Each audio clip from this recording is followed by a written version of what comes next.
Hey everyone, this is our lesson on percent composition, and by the end of this lesson you should be able to analyze quantitatively the composition of a substance, and we're going to focus part of this standard on percent composition. But before we get started, you may want to review molar mass just so we can, see if I can switch this. There we go. Just so we can make sure you're aware of how to do some of these things.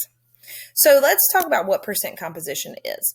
And this is a number that shows us the percentages of each element present within a compound. I don't know why this doesn't like to click. There we go. The formula for percent composition is mass of the element over mass of the compound times 100. So remember, anytime we do a percent, it's part over whole times 100. So we're doing the part that is the element over the whole compound times 100. One thing to keep in mind here, though, is if you have multiple of one element present in a compound, you have to get the mass of that element total. So if you have 2 oxygens, you need the mass of 2 oxygens. So our steps here are pretty easy. You have to find the molar mass of the compound first.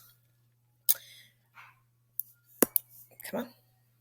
You have to find the mass of each element in the compound, including subscripts if they are there, and then plug in the values into the formula just like you see to the side.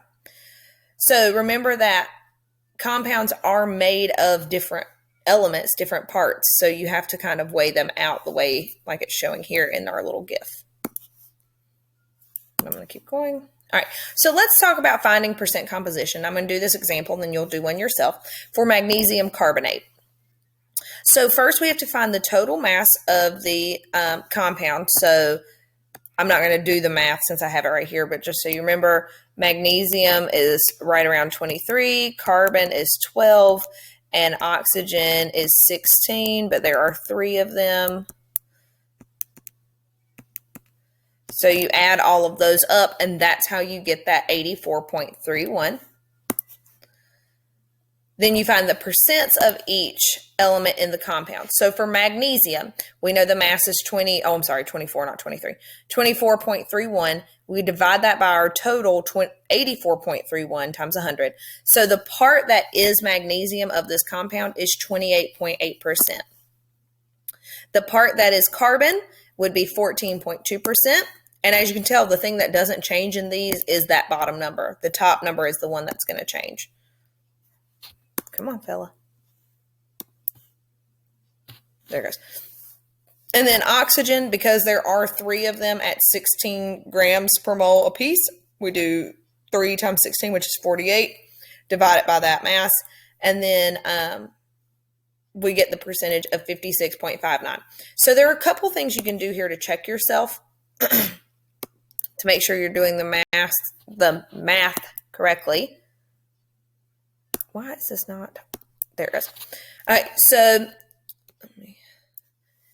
the element that has the highest mass should have the largest percentage of the weight. So since there are 3 carbons here, that's going to be the majority of the mass of that compound, which is why, as you can tell, it has the highest percentage of the 3.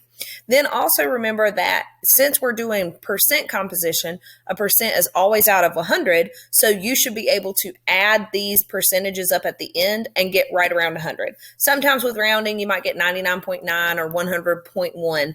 That's okay, just due to rounding.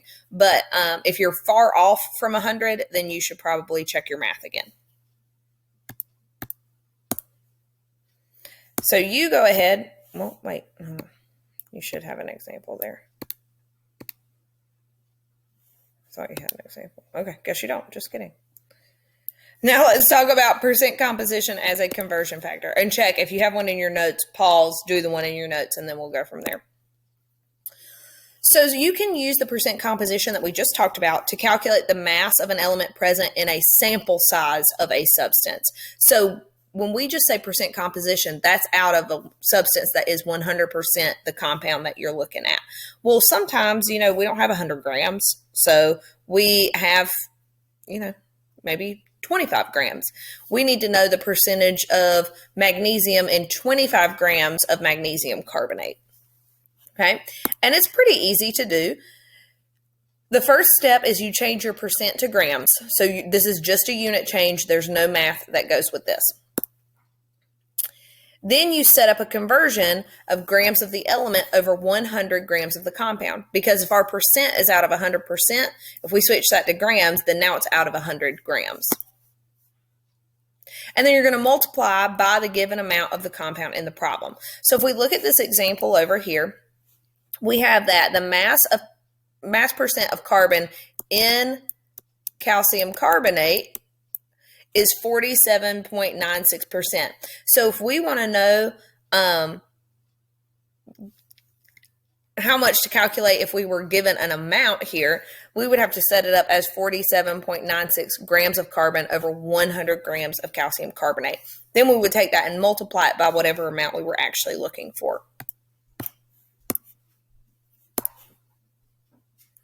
So, I want you to try to do this one. So you're going to do this is why it didn't have a you do on the other one. You're going to use the steps that you did in the previous example. Okay. So you're using the information from the previous example. And we want to find out how many grams of carbon are in 320 grams of magnesium carbonate. So using your information from the previous slide, we're going to set this up as 320 grams, I'm going to help you out a little bit, of magnesium carbonate, 100 grams of magnesium carbonate on the bottom, because remember we're taking that percentage and we're turning it to grams. And then you're going to take whatever your percent of carbon was and you're going to switch it to grams of carbon, and that's what goes right there. Okay, and then you should be able to get rid of that, multiply, cross, and divide, and that will give you your answer. So go ahead and try that one.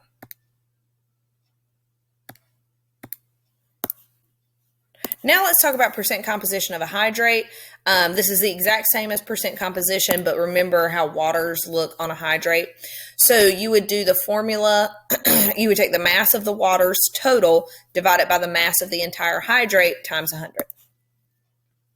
This dot in the middle, remember when you see a hydrate, you've got that dot between the salt and the waters, does not mean multiply. So you're going to add the masses on each side. You're going to find the mass of the salt, the mass of all the waters, and add those together. So here's an example of a percentage of water in this pentahydrate here.